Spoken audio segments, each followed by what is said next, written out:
del comité de expertos que asesora al presidente, doctor Canso y Luis Novarecio. Buenas noches, ¿cómo le va? Hola, buenas noches, ¿cómo están? Voy a repetirme con lo que hoy decía en la radio. Si estuviera mi padre hoy frente a esto, solo me preguntaría qué fachamos, qué hacemos frente a este panorama de 537 fallecidos, una curva que usted me dirá si se aplana o no. ¿Es el momento de pensar en volver a marzo del año pasado? No, no podemos volver a marzo del año pasado porque esta es otra pandemia, Luis. Es otra pandemia porque la sociedad no es la misma, porque el virus no es el mismo y porque esta vez disponemos de vacunas. Es decir, es un cambio de escenario completamente distinto. Cuando digo que el virus no es el mismo, estoy hablando de las variantes de preocupación, usted sabe a qué me refiero. Estoy hablando de la variante de Manaus, de la variante británica, la sudafricana. Por el momento no tengo noticias que esté circulando por aquí, pero con estas dos nos alcanza. Variantes que son más infectantes, es decir, que se transmiten más fácil y que en algunos casos pueden ser también más graves desde el punto de vista del cuadro clínico que producen. Yo simplemente digo, ¿cuánto tienen que crecer los números para que estemos todos convencidos? 27.000 y pico de casos, 500 y pico de fallecidos al día de hoy.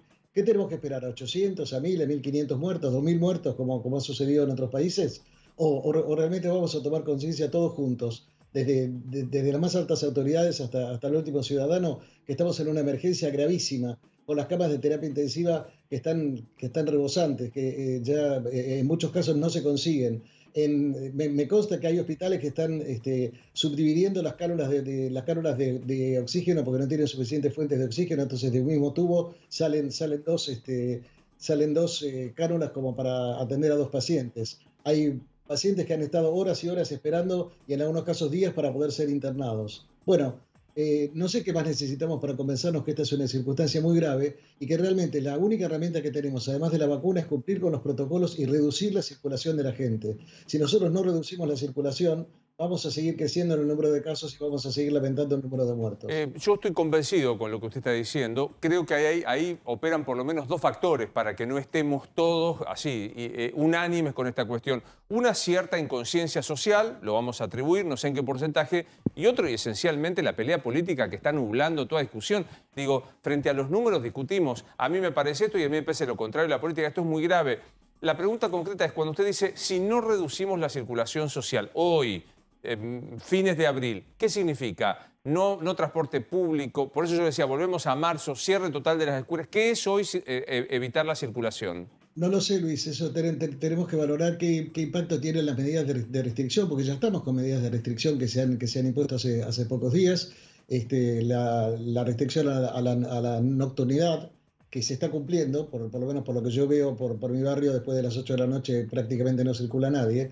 Las restricciones en la gastronomía, que no, por lo menos por lo que yo veo, lamentablemente la idea de que no hay que abrir mesas adentro no se cumple en muchos casos, entonces ahí tenemos un problema. Luego tenemos digamos, otro tipo de restricciones que tenemos con respecto a los viajes al exterior y todo lo demás, los controles para las personas que llegan. Bueno, habrá que ver en qué medida eso logra no aplastar la curva, que ya no la vamos a aplastar en esta circunstancia, pero por lo menos evitar que siga un ascenso tan empinado como venía ascendiendo. Porque si no se hubiera hecho nada, hoy en vez de estar hablando de 27.000, que es una catástrofe, estaríamos hablando tal vez de 30 o 40.000 o 50.000 casos. Y no queremos llegar a eso. Y realmente estamos en una situación que es exactamente lo que pudimos evitar en el año 2020. En el año 2020 pudimos evitar que un solo argentino se quedara sin acceso al oxígeno cuando lo necesitaba. ¿Por qué? Porque se fortaleció el sistema de salud, se compraron respiradores, se abrieron más camas de terapia intensiva, se abrieron hospitales, etc. Bueno, ahora se están digamos, habilitando camas que no eran para COVID, porque se han suspendido las cirugías, por ejemplo, en la ciudad de Buenos Aires, se está restringiendo el ingreso a los hospitales para patologías que no sean urgentes.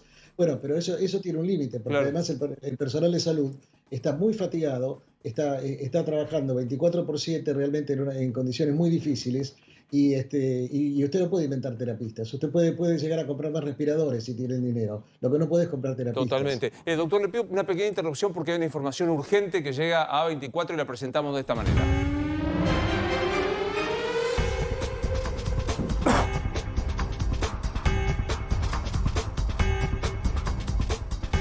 Luis, la UTA convocó a un paro nacional de transporte para el próximo lunes. La UTA convocó a un paro nacional de transporte para el próximo lunes por dos temas. Tema salarial una discusión muy fuerte con el Ministerio de Trabajo y con los empresarios, pero también con un tema que estabas hablando con el doctor Pedro Can, que tiene que ver con el plan de vacunación, Luis. Se mete la política en lo sanitario, reclaman los transportistas, los colectiveros, los choferes de colectivo, los choferes de trenes, ser incluidos dentro del plan de vacunación. Esto es muy fuerte, Luis, porque tiene que ver con la estrategia de vacunación del gobierno, que por otro lado, obviamente los choferes estuvieron expuestos, pero hay muchos trabajadores expuestos a los contagios, trabajadores esenciales que todavía no están vacunados y que obviamente por una cuestión de prioridad no están siendo contemplados. Bien. Información urgente, lo firma el comunicado Roberto Fernández, el secretario general de la UTA. La UTA dijo basta. Corta, media y larga distancia. El lunes hay paro de los choferes de colectivos. No va a haber transporte el lunes. Atentos, lo estamos diciendo. Están pidiendo recomposición salarial y ser incluidos en el plan de prevención porque, claro, y lo sumo al doctor Can, ellos fueron siempre trabajadores esenciales que debieron trabajar y, bueno, y están exigiendo la vacunación. ¿Cuánto de problemático es la escasez de vacunas, doctor Can? Bueno, yo no diría que estamos con una situación de escasez de vacunas si nos comparamos con otros países, ¿no? Yo diría que ha venido entrando un número creciente de vacunas, casi 9 millones de vacunas entraron. Se han aplicado, si no me equivoco, 6 millones y fracción en total. Puedo equivocarme por alguna centésima en el número, pero en eso estamos. No están todas las vacunas que se habían comprometido, porque los convenios firmados, según nos ha informado el Ministerio de Salud, llegan a 65 millones de dosis en el primer semestre, de los cuales 22 millones ya tenía que haber estado acá. Lo que pasa es que ninguna empresa, desde Pfizer hasta la última empresa que usted quiera mencionar, ha podido cumplir con sus compromisos porque la demanda supera enormemente a la oferta. Entonces es una situación en la cual, por ejemplo, hay una cosa que a veces se confunde, ¿no? Se habla de los países que tienen 9 veces más vacunas que el tamaño de su población. Es cierto, Canadá compró vacunas para 9 veces su población, pero ¿sabe qué? No le entregaron ni el 10%. Entonces no es un tema de lo que se comprometió, sino de lo que efectivamente hay. Claro. En ese contexto, las prioridades para la vacunación las decide la CONAIM, la Comisión Nacional de Inmunizaciones, que es un comité asesor externo que asesora al Ministerio y que estableció que se vacunen primero a las personas de 80, a las personas de 70, bueno, digamos, el listado que usted ya conoce, no lo voy a aburrir. Y entonces, bueno, ahí habrá que ver cómo entran, como decía su compañero recién, otros trabajadores esenciales, claro, que también merecen ser considerados. No le puedo dar una opinión sobre eso. Rosario. Doctor, usted decía que en los últimos días, aunque sea la curva, no siguió ascendiendo. Lo que me explicaban hoy que de todos modos está en un efecto serrucho, pero con un pico alto que son 27.000 casos. Y me decían, incluso con este efecto serrucho, que no ascienda aún más la curva, 10 días más el sistema no lo soporta. No, mire, Rosario, yo no dije que había dejado de subir. Lo que digo es que tenemos que tratar de llegar al 30 de abril, que es cuando termina estas medidas que están establecidas en el decreto presidencial, para poder ver cómo se sigue, tenemos que evaluar en ese momento si hemos logrado estabilizar de alguna manera o moderar el ritmo de ascenso de la curva, porque si no se va a seguir multiplicando. Yo no estoy para nada satisfecho con 27.000 casos, creo que nadie puede estarlo, y mucho menos con 500 muertos, porque los muertos que estamos viendo ahora son el efecto de las infecciones que ocurrieron hace 2, 3, 4 semanas.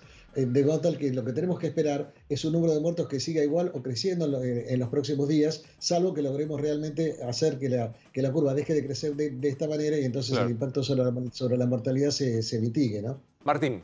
Doctor, desde el comienzo de la pandemia siempre el objetivo principal es que el sistema sanitario no se sature. Hoy estamos en una situación, lo dijo usted, muy gravísima, muy grave.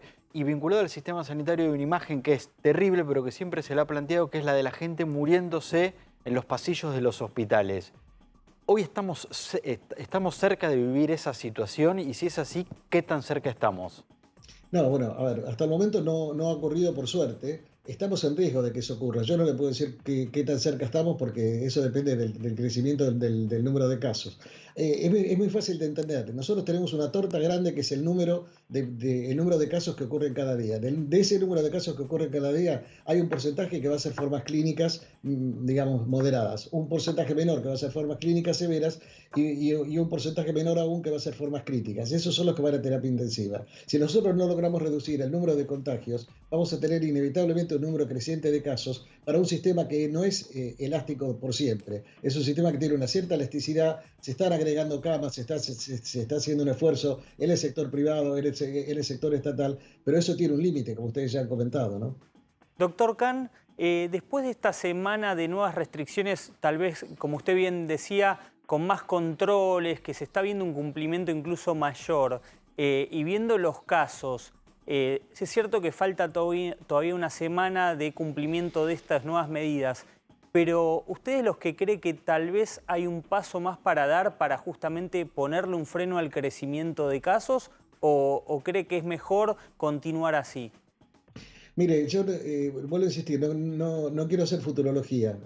Hablemos en todo caso cuando lleguemos al 30 de abril y veamos cómo está la situación en ese momento. Pero lo que quiero decir es que las medidas, además de tomarlas, hay que fiscalizarlas. Las medidas se tienen que cumplir. O sea, no basta con decir, digamos, y tomo otra vez simplemente como ejemplo el caso de la gastronomía. Si decimos que no tiene que haber gente dentro de los restaurantes, no tiene que haber gente dentro de los restaurantes, esto es una responsabilidad de los empresarios gastronómicos, pero también es una responsabilidad de las autoridades, de la ciudad, de la provincia, para que esto se cumpla efectivamente. Doctor, para agradecerle, vuelvo a algo que usted dijo al comienzo y se lo pregunto de manera bien simple. Los que hemos visto por lo menos 3 momentos de altos contagios, al principio, hacia agosto del año pasado, hacia fin de año y ahora, al menos la impresión que uno tiene desde afuera es que en este caso hay variantes. Afecta a los chicos, que antes no pasaba. La gente que es afectada lo padece más que antes, con algunos síntomas que no se veían. ¿Es correcto esto que estoy diciendo? Bueno, a ver, Luis, lo que nosotros estamos aprendiendo es efectivamente la presencia de nuevos síntomas que no estaban descritos hace un año. Eso es verdad, eso es parte de la dinámica de una enfermedad completamente nueva, en la cual vamos aprendiendo mientras la vamos combatiendo. Que esto puede afectar a los chicos, por supuesto, que los chicos hacen formas asintomáticas y que pueden ser transmisores también es cierto. Así que ese es un tema que hay que tenerlo muy presente a la hora de analizar la circulación. Y me parece que estamos en un momento en el cual yo creo que hay que dejar de lado, digamos, la utilización política de la pandemia, sea que la utilice, no me importa que la utilice, si la utilizan los blancos o la utilizan los colorados, me da exactamente lo mismo. Tenemos que tratar de evitar que las situaciones de pandemia se resuelvan en el ámbito judicial, sino que tienen que resolverse en el ámbito que se tiene que resolver, que es la sociedad en su conjunto, con un Ministerio de Salud que tiene que dictar las políticas para tratar de mitigar lo que es un impacto muy importante. Gracias, como siempre. Le dejo un saludo. ¿Puedo decirle una cosa más, Luis? Sí, claro, obvio. Si usted me permite, con la franqueza con la que siempre hablamos. Usted dijo el otro día en el programa PH, en el programa de Andrés Julián. Sí, usted dijo que yo le había confirmado que Argentina tuvo la cuarentena más larga del mundo. Sí. Me parece que hay una confusión, no fui yo el que le dijo eso, jamás dije esa frase. Bueno, me rectifico. ¿Tuvimos una cuarentena excesiva, doctor Khan? No, tuvimos una cuarentena exitosa, que justamente evitó que tuviéramos que llegar a la situación que estamos temiendo tener ahora. Y la cuarentena estricta, la cuarentena esa realmente que nos tuvo a todos guardados, no duró más de 45 o 60 días. Después empezaron a abrir actividades industriales. No, espere. No, ahí voy a disentir respetuosamente. Solo 45 días estuvimos hasta octubre pidiéndole permiso al jefe de gabinete si abríamos un café para tomar aquí en la capital. Bueno, a ver, una cosa es hablar de las actividades sociales y otra cosa es hablar de las actividades productivas. Porque usted sabe también como yo que son las actividades informales las que más generan hechos de transmisión. No es la fábrica, sino a la salida de la fábrica nos juntamos a tomar una cerveza. No, ahí también diciendo, la actividad gastronómica es una actividad productiva, por cierto. Por supuesto que es una actividad productiva y una actividad muy importante de la cual yo soy consumidor o era consumidor mientras se podía. No tengo nada contra esa actividad. Lo que le quiero decir es que hay actividades que tienen que ver con la actividad fabril, con la actividad digamos, industrial, con la actividad comercial, etcétera, que efectivamente tuvieron un cierre muy marcado durante 45 días y después se fueron abriendo progresivamente porque era imposible mantenerlo. Es decir, no fue... Me gustaría recurrir a mi cuaderno viejo para ver las fechas, pero quiero decir que la actividad comercial estuvo cerrada, la actividad educativa estuvo cerrada. A ver, lo pregunto de esta manera para que se entienda. ¿No debió haberse recurrido a una cuarentena con más intermitencias el año pasado? Y eso es contrafáctico. No sabemos, Por eso no se lo sabemos. pregunto. Bueno, justamente es contrafáctico. Digamos, no sabemos qué es lo que podía haber ocurrido. Todo se podía haber hecho mejor, sí, por supuesto. Con el diario del lunes todos podemos criticar al partido y decir yo lo hubiera jugado de una manera distinta. El tema es que ahora lo que tenemos que hacer es reducir la circulación. Total. Ese es el punto fundamental. Sí, total. Porque el virus no lo transmite el mosquito, no lo transmiten las palomas, el virus no vuela, el virus viaja con nosotros. Si nosotros reducimos los contactos interhumanos, vamos a reducir la posibilidad de circulación del virus. La próxima, cuando tenga un programa largo a la medianoche, nos sentamos y charlamos con más, como siempre, con la franqueza que usted dice y con la amabilidad que nos atienda. Gracias, Doc. Con muchísimo gusto, Luis, que le vaya muy bien. Que siga bien, hasta luego.